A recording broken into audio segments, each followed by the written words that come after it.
Every day, something dramatic happens in the Caribbean that affects our lives. We'll give you the details. We'll give you the facts on Caribbean Perspective with Eddie Frederick. Host Eddie Frederick. Welcome to Caribbean Perspective for Thursday, 24th May 2024. So glad you can join us. This edition is brought to you in association with our friends at Antillean Group.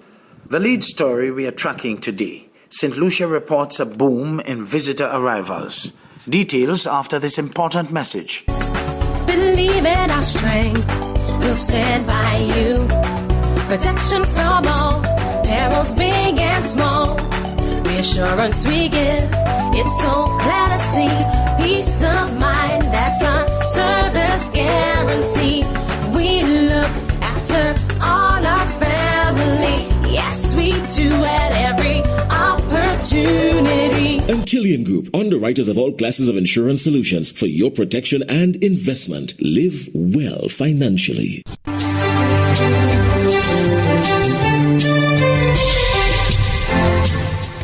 Welcome back.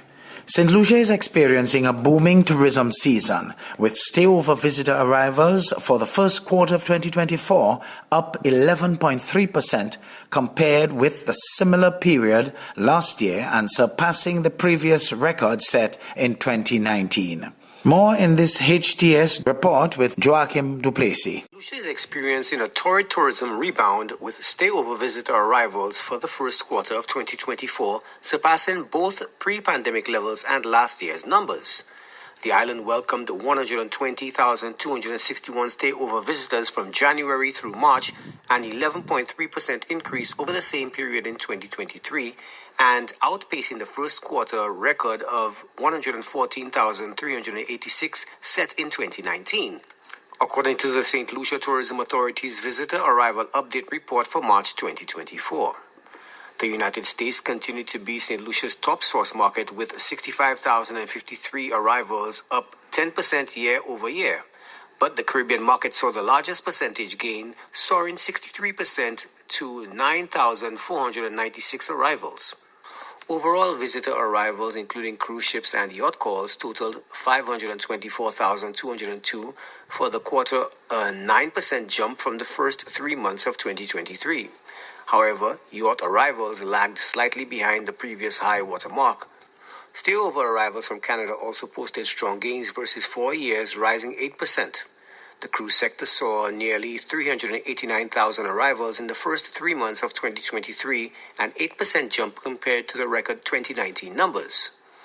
Tourism officials cited robust marketing efforts and increased airlift from the key gateways as driving a strong start to 2024.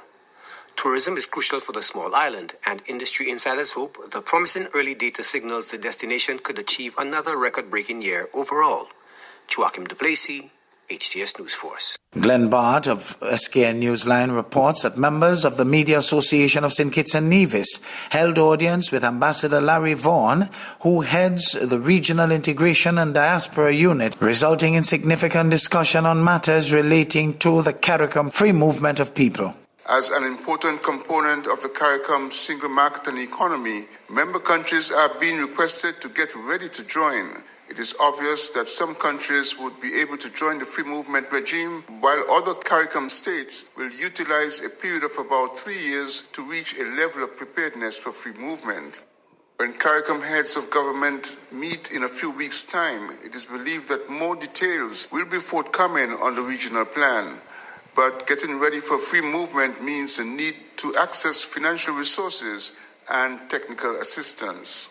Ambassador Vaughan explained how this could work.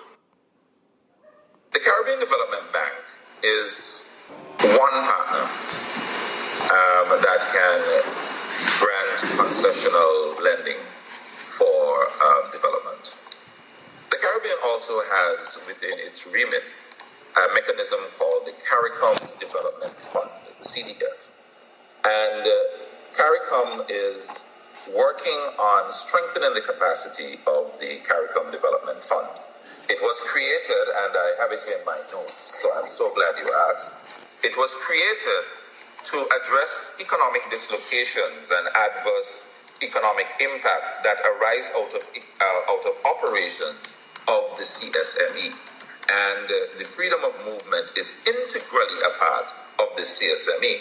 And so the funding will come about or can come about where member states recognize that there are adverse effects that are coming, or there is preparation needed to better facilitate some aspect of the CSME, or in this case, the freedom of movement. And so development funds can be accessed to take care of these matters. Ambassador Vaughan indicated also that institutions such as the Commonwealth Secretariat could be brought into play to help St. Kitts and Nevis resolve various kinds of issues through technical assistance interventions. Glenn Bart reporting for SK Newsline.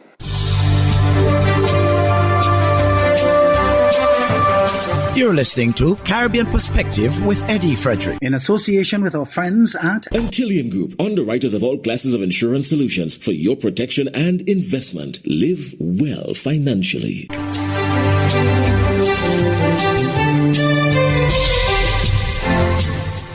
Over now to Trinidad, where Prime Minister Dr. Keith Rowley says government has been doing its part to grow and support the manufacturing sector. More in this TTT news item. He said this includes the investment in economic spaces such as the recently opened Phoenix Park Industrial Estate, which is almost fully subscribed. And another such park, he said, is on the cards to be opened in fiscal 2025.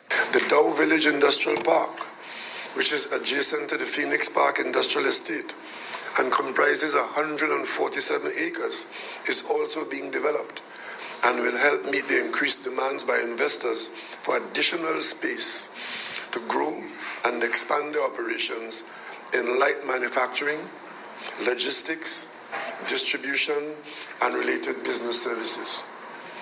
Design works and initial construction services have already commenced. The Prime Minister added that the Factory Road Industrial Park will also be opened in August 2024.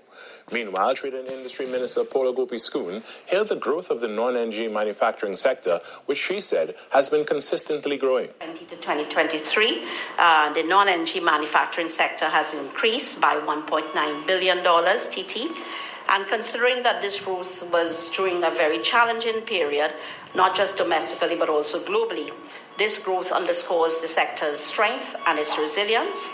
In 2023, looking at the data provided by the CSO, that is provisional data, the ministry estimated that non-energy manufacturing exports were approximately $12.8 billion, which is 25% of total exports, including non-or energy products as well. The constitutional reform debate in Jamaica has taken a dramatic turn as opposition leader Mark Golding calls for Jamaicans with non-Commonwealth citizenship to be allowed to hold political office.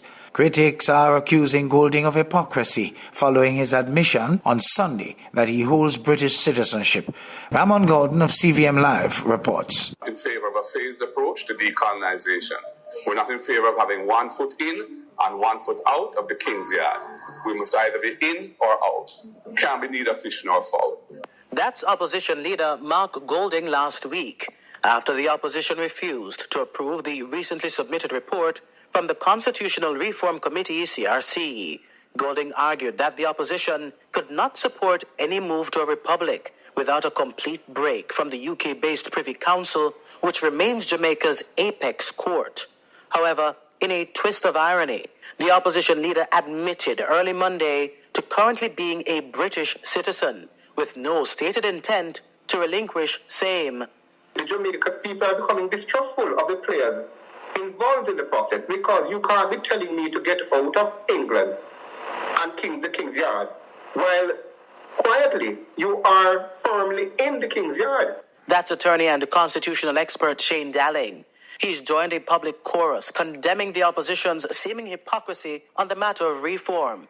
In an audio release today, Golding maintained his position is constitutional. However, the Prime Minister believes that stance is untenable. To be the ultimate leader of a country, to be the ultimate executive leader of the country, you should have no other citizenship there should be no question by your citizens that you lead, that you have somehow split loyalties. The debate over whether Caribbean nationals with foreign citizenship should hold public office locally is not new. In 2008, Jamaica's then elections director Danville Walker resigned after the PNP challenged his appointment in court, arguing that his Jamaican American citizenship was disqualifying. That same year, Jamaica's Chief Justice ruled that MP Darrell Vaz was ineligible to sit in Parliament due to his U.S. citizenship, which he received, like Golding, from a parent. Other prominent figures have also faced controversy over dual citizenship, but some hold a different view on the matter. Assistant government lecturer at the University of the West Indies, Mona Damian Gordon, is not entirely opposed to a latest suggestion from the opposition leader, which would allow Jamaicans who are citizens of non-Commonwealth countries to run for political office. If you are a dual citizen on the basis that your parents are born in the UK, obviously that is something that you have no control over. You're born in Jamaica, you have studied in Jamaica, you have worked in Jamaica, you have invested in Jamaica, and you have served in various other capacities in Jamaica. By all intents, you are a Jamaican citizen. Ramon Gordon for CVM News. The Bahamas' foreign minister speaks on Bahamian citizens in Cuban jails serving long sentences for offenses to include drug running. More than a dozen Bahamians are serving time in Cuban jails for drug offenses. Minister of Foreign Affairs, the Honorable Fred Mitchell, sharing as much after relatives complained about the sentences and jail conditions. Somewhere around 20 people are in jail, largely for running drugs. And many of the families in the Bahamas are quite exercised about the long sentences which their people have gotten. Many of them have gotten sentences 19 years or more. And they keep thinking that the Bahamas government can get them out of prison because the complaint is that the conditions are quite harsh. The latest request that we made was turned down. They said that they have decided to make a very, very strict ruling with regard to people who violate their drug laws, and that everybody has to serve their sentence.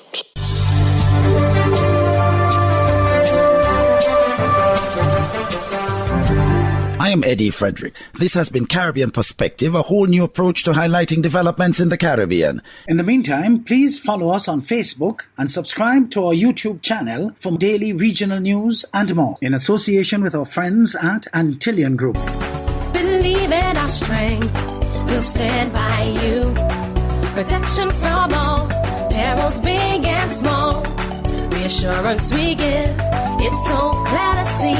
Peace of mind, that's our service guarantee. We look after all our family. Yes, we do at every opportunity. Antillian Group, underwriters of all classes of insurance solutions for your protection and investment. Live well financially.